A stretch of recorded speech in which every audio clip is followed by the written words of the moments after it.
بسم اللہ الرحمن الرحیم۔ السلام علیکم ورحمۃ اللہ وبرکاتہ۔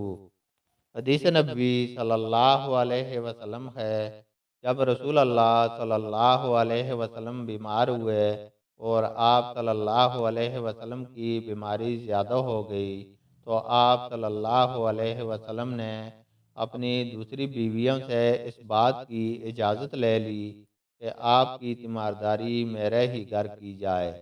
انہوں نے آپ کو اجازت دے دی۔ ایک روز رسول اللہ صلی اللہ علیہ وسلم دو آدمیوں کے درمیان سہارا لے کر گھر سے نکلے۔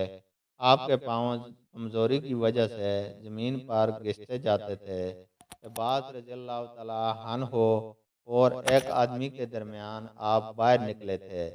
عبیداللہ راوی حدیث کہتے ہیں کہ میں نے یہ حدیث عبداللہ بن عباس رضی اللہ تعالیٰ عنہما کو سنائی تو وہ بولے، تم جانتے ہو دوسرا آدمی کون تھا؟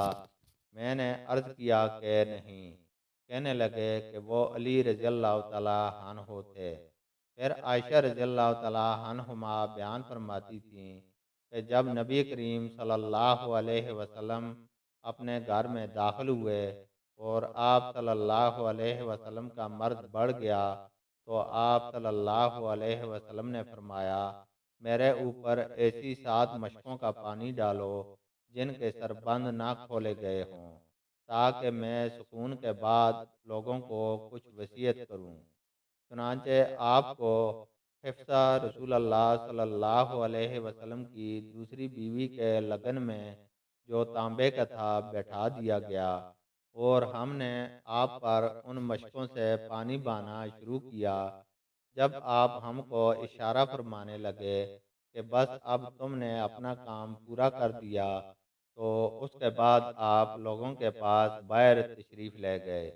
اللہ تعالیٰ سے دعا ہے کہ وہ ہمیں قرآن اور حدیث کو سننے، سمجھنے اور اس پر عمل کرنے کی توفیق عطا فرمائے۔